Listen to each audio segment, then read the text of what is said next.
Welcome to the Deep Dive. Here we take a stack of sources and, well, we unpack them to find some surprising facts and maybe some deeper insights. Today we're doing a deep dive, focusing on one particular individual, someone born on August 12th, 1942. You've given us quite a collection here. We've got birth charts, historical context, filmographies, biographies, a lot to work with. And our goal really is to pull out the key nuggets for you so you can get quickly up to speed on this person's unique life. It's almost like having a blueprint and then watching how it all played out. Exactly. And what's so interesting, I think, is how these really different kinds of sources, astrology on one hand, career facts on the other, personal stuff, how they all sort of come together. They paint this really vivid picture of a life that's, well, it's not easy to pin down. We'll try to connect the dots, between personality, the times he lived in, and some really remarkable choices he made. Okay, let's get into it then. We're talking about Richard Lemieuvre, though he's probably better known by his alias, Richard Allan. We're going to explore his story using all this great info you've brought together. So let's start right at the beginning. The birthday analysis source. What does being born on that specific date, August 12th, 1942, a Wednesday, apparently what does that tell us, according to these insights? Well, right away, the personality analysis jumps out. It says people born then, like Richard Lemieuvre, tend to have this captivating aura, magnetic personalities even, often seen as natural leaders. And there's a big emphasis on resilience, determination, the idea that challenges aren't setbacks, they're actually chances to grow. Resilience and determination. Sounds like a strong foundation. So how does that translate into specific traits? What else do the sources highlight?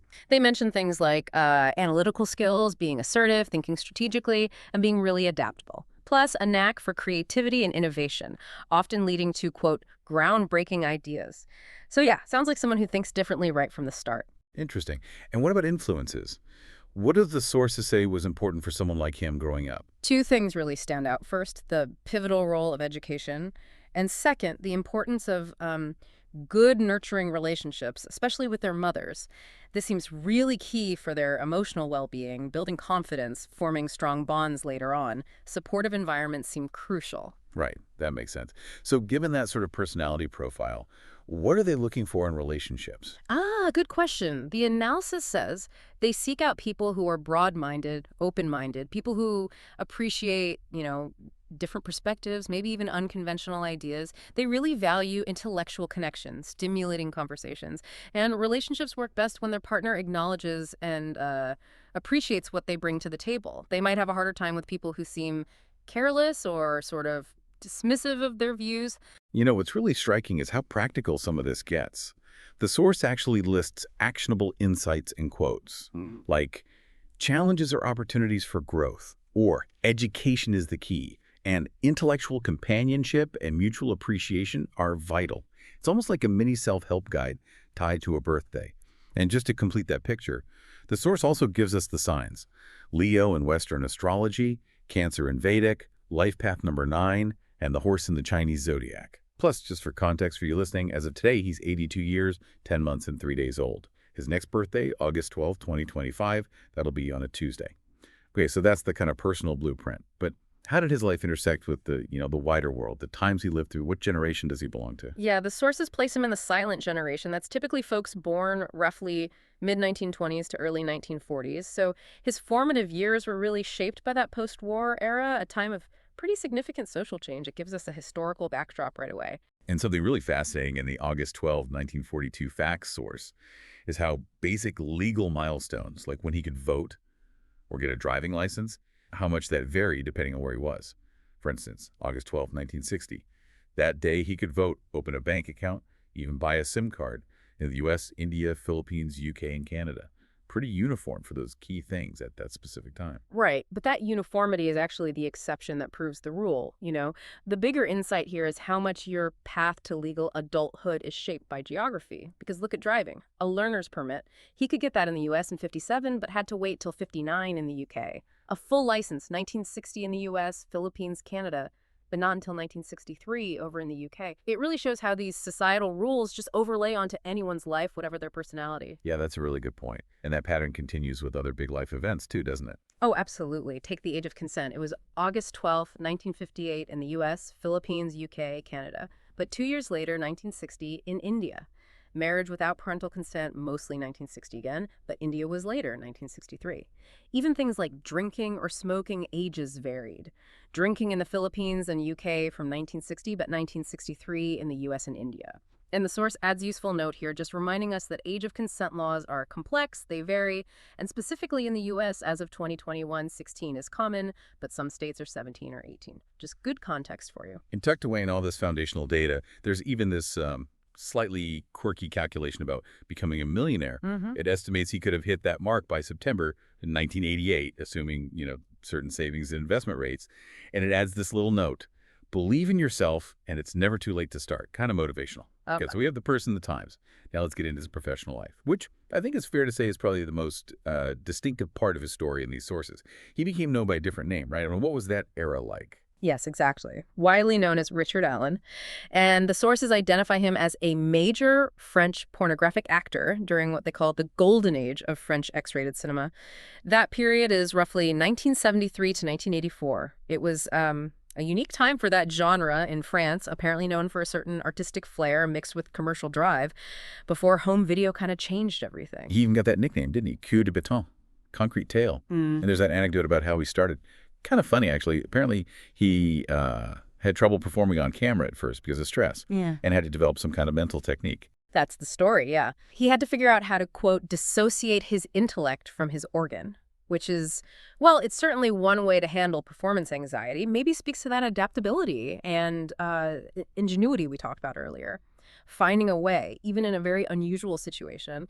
But beyond that, what's really striking is just the sheer amount of work. Over 400 films in that decade or so. That's prolific.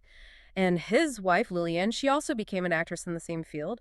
So it was a shared path, it seems. It's also important to note he wasn't only in adult films. He did have roles in mainstream cinema, too. Films like Police, La Guerre des Polices, I Love You, show some versatility. Right. And there was that other film mentioned, Natalie, Escape from Hell, a 1978 drama horror. He got an unnamed role in that. Yes, that's in the filmography. Set in a Nazi brothel, a Russian doctor trying to find a British agent. Sounds like quite a grim setting. He played a part in that ensemble. So, after this really intense, high-volume career in adult films, what happened next? Because the sources say he took a very, very different path. He really did. Around 1990, he retires from filmmaking and undergoes what the sources call a reconversion. He becomes an artisan chocolatier, opens his own shop in Lemieuvre, France, in September 2001. I mean, talk about a pivot. It really highlights that adaptability again from his supposed blueprint. And the chocolates weren't just standard chocolates, were they? There was a twist. Exactly. He offered a range of erotic chocolates. So in a way, he kind of blended his past career with his new one. Very unique, very him, perhaps. The chocolate wasn't the only new direction, was it? He developed other interests, too. Yeah, quite different again. Marine life became a passion. It makes you wonder, what sparks these big shifts? He's passionate about scuba diving, the sources say. And then, in September 2012, he actually co-founds an association with his daughter, Alexa. It's called Requins en Péril, Sharks in Danger. The goal is specifically to defend shark species. So from adult film star to chocolatier to shark conservationist, quite the arc. Absolutely. Yeah. Now, having been such a central figure in that golden age, what are his thoughts on the adult film industry today, according to the sources? He apparently has a pretty severe regard for it, looking back from the 2000s. He even uses strong language, comparing it to slavery in one quote. He specifically mentions deploring the violence in some modern filmed acts and criticizes beauty standards imposed on women, like total pubic hair removal. Now, obviously, these are his strong personal opinions coming from his specific experience back then. We're just relaying what the sources report him saying. Understood. And politically, do the sources give any insight into his views more recently? Yes, they do mention he identifies as right-wing. And he expressed hope for political changes in France in 2027, commenting that he found it super that Marine Le Pen is seen as a strong woman. Again, just reporting his stated views from the source material provided. And finally, it seems he's also shared his story in his own words. He's written books. That's right. He published autobiographies. A 2010 memoir called 8,000 Femmes was reissued in 2018 as Démons de Vénus. And there was apparently a plan for another revamped version of Ventres Extraordinaires around 2022. So he's definitely reflected on and documented his extraordinary life. #outro.